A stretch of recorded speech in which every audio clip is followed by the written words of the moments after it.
Chapter 1: The Root of Scarcity, Where Your Fear of Money Comes From. Introduction. Before we could count, before we understood what a dollar was or how it was earned, we were already receiving messages about money.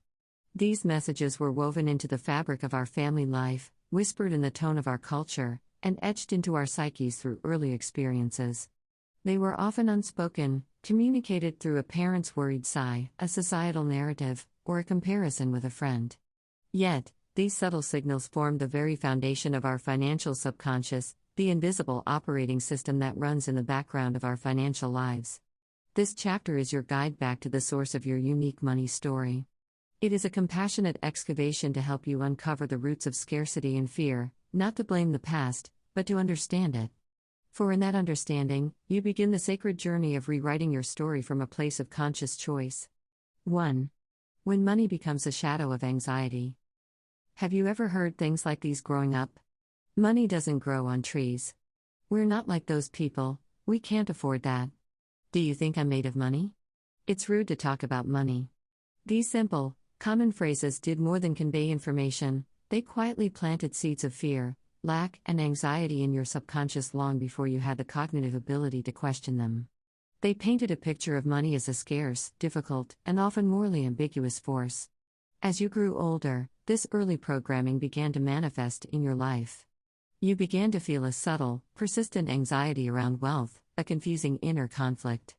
You want it, yet a part of you fears wanting it. You work hard to earn it, yet you always feel it's not enough, or that it could vanish at any moment.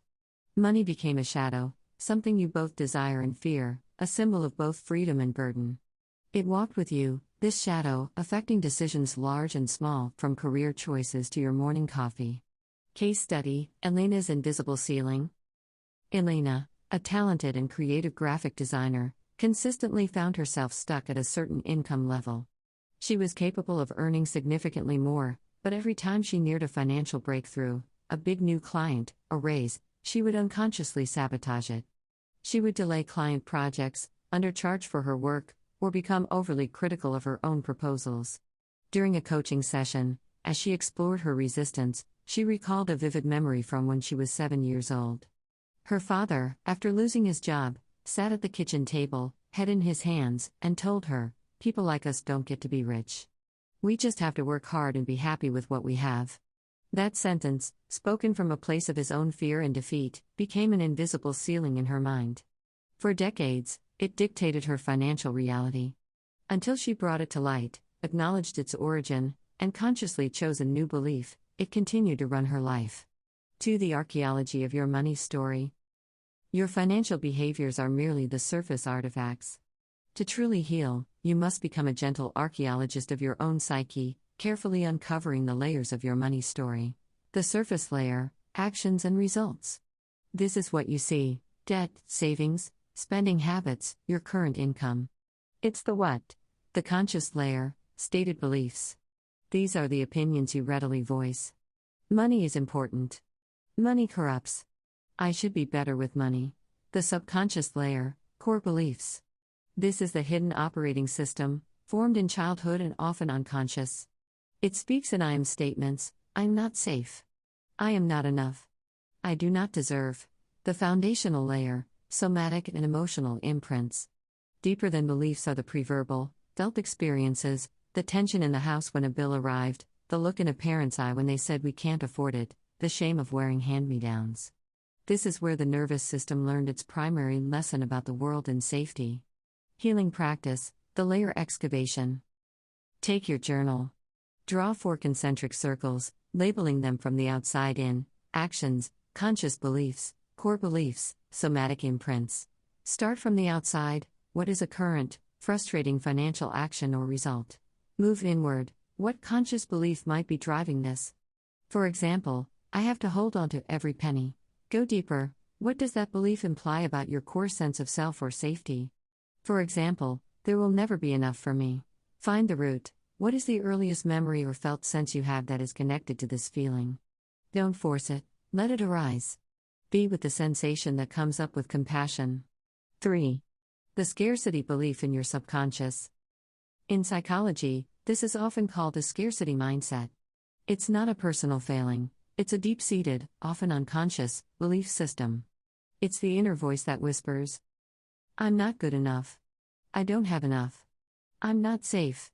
There will never be enough to go around. When this belief takes root, it creates a profound dissonance. Even as your external income rises, your inner world, your heart, still feels unsafe. You worry incessantly about the future, you fear loss, and you can never truly relax and enjoy what you have.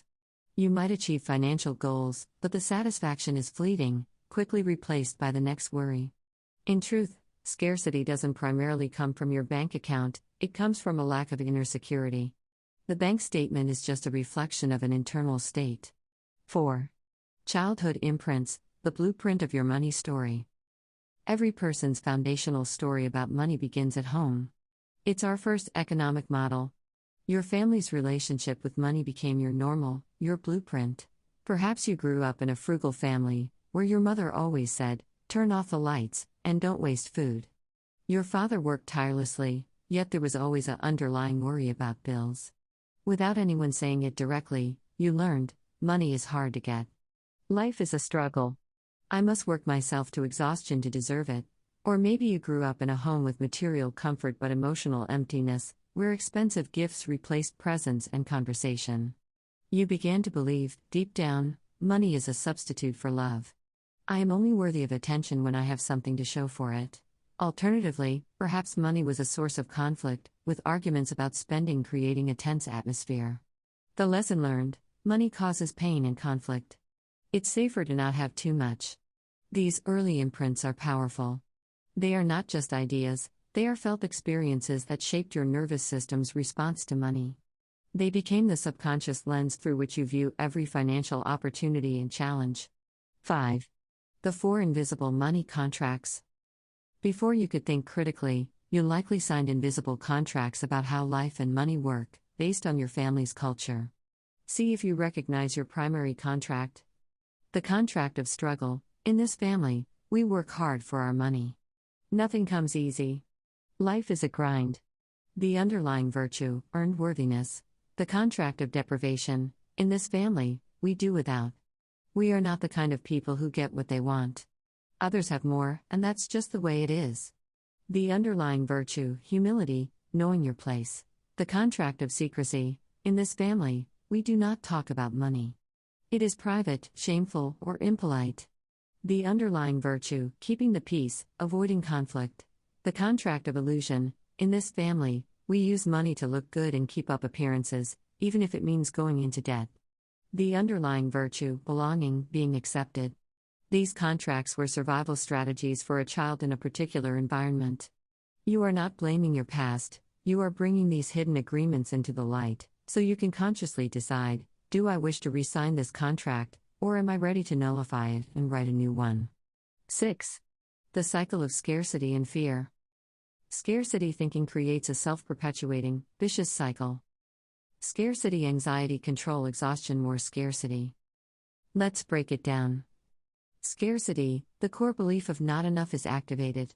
Anxiety, this belief triggers fear and stress in the body and mind. Control, in an attempt to manage the anxiety, you grip tighter. You micromanage every penny, obsess over budgets, or become fearful of any risk. Exhaustion, the energy required to maintain this level of control is immense. It leads to mental fatigue, burnout, and decision paralysis. More scarcity, exhaustion clouds your judgment, making it harder to see opportunities or think creatively. Impulse spending for temporary relief or poor long-term decisions can follow, reinforcing the original belief in scarcity. Psychological studies, particularly those on what is termed the scarcity mindset, show that when people feel deprived or under threat of lack, the brain enters a survival-oriented defense mode. This state reduces cognitive bandwidth, impairs problem-solving abilities, and encourages short-term, reactive thinking. That's why the more anxious you feel about money, the harder it often becomes to make wise financial decisions and hold on to it. 7. Money is a mirror of emotion. At its essence, money is not a cold, dead number in an account. It is a flow of energy, a symbol of exchanged value, trust, and human creativity. And like all energy, it responds to your emotional state. When you are anxious, contracted, and fearful, the energy of money tends to drift away, or you push it away unconsciously. When you are open, trusting, and feeling worthy, it flows toward you with greater ease. Awareness pause. Take a quiet breath and ask yourself, how does my body feel when I think about money? Do you feel a tightness in your chest? A knot in your stomach? A sense of dread or confusion? Or perhaps a feeling of calm and possibility? Simply notice the physical sensations without judgment. This somatic awareness is your first, and most powerful, step toward healing. You are learning to listen to the language of your body, which often speaks the truth your mind has been conditioned to ignore. Healing practice. Write a letter to your money past. This is a profoundly healing exercise to release the emotional charge from your past. Find a quiet moment, take out a journal and a pen, and write by hand. Let your feelings flow onto the page without censorship. Begin with these sentences. The first time I felt money wasn't enough was when. At that time, I felt. The message I learned about money from my family was. Since then, I have learned to feel and act around money by. Dear money, I want to tell you. When you write these lines, you are not just recalling memories, you are making peace with your past. You are acknowledging the wounded parts of yourself and giving them a voice. Emotions release. Fear softens. And space is created for a new story to begin. 8. The science of scarcity, when fear hijacks your mind. The scarcity mindset is not a character flaw, it is a measurable cognitive phenomenon. Research in behavioral economics and psychology shows that the feeling of scarcity, whether of time, food, or money, captures the mind. The bandwidth tax, preoccupation with scarcity consumes your mental bandwidth, your cognitive capacity, and executive control. It's like running too many programs on a computer at once, everything slows down and becomes prone to crashing. The tunneling effect, scarcity forces your brain to focus intensely on the immediate, pressing lack, for example, how will I pay this bill? While this can create a short-term burst of problem solving for that specific issue, it creates a massive blind spot. You become unable to see long-term solutions, creative opportunities, or larger patterns. You are simply tunneling through the crisis. This is why financial anxiety can feel so paralyzing. It's not that you are incapable. It's that your brain is, quite literally, overloaded. The practices in this book, especially the somatic and awareness exercises, are designed to calm the nervous system and free up this essential cognitive bandwidth, returning your innate intelligence and creativity to you. 9. Rebuilding your inner security. The first step to healing your financial life is not necessarily earning more money, it is believing, on a cellular level, that you are already enough, and that you are fundamentally safe. Your sense of security must be built on an internal foundation, not an external one that can fluctuate. This is a practice. Each morning when you wake and each night before you sleep, place a hand on your heart and whisper gently to yourself. I am safe. I am supported. I am enough, exactly as I am. I don't need anxiety to feel secure. At first, it may feel like you are lying to yourself. That's okay.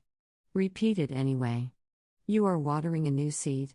When you begin to radiate that energy of inner safety and self-worth, the world, and money, begins to respond to your calmness. You become a magnet for stability and support. Chapter summary: Money is your mirror. Your fear of money is not your fault. It is the understandable result of your upbringing, your culture, and the beliefs you inherited. But starting today, you have a choice. You can choose a new story. You can consciously select thoughts that support your well-being. I am worthy of abundance. I deserve to be financially free. I allow money to flow easily and joyfully into my life. Money is no longer your enemy or a shadow to be feared. It becomes a mirror, reflecting back to you the state of your inner world and your journey of growth. Daily practice: the Abundance Awareness Journal. For the next week, commit to this simple practice. Each day, write down 3 things that made you feel supported, provided for, or rich in a non-monetary way. Examples: the sunlight felt warm and nourishing on my skin today. A friend bought me coffee and we shared a deep, connecting conversation. I had exactly enough money in my account to cover my bills this month. I found a beautiful flower growing through the pavement on my walk. My body is healthy and allowed me to walk and breathe today. This practice is not about denying financial reality. It is about retraining your brain's filter. You will start to realize, with growing certainty, That abundance in its many forms has always been here, supporting you. You are simply learning to see it.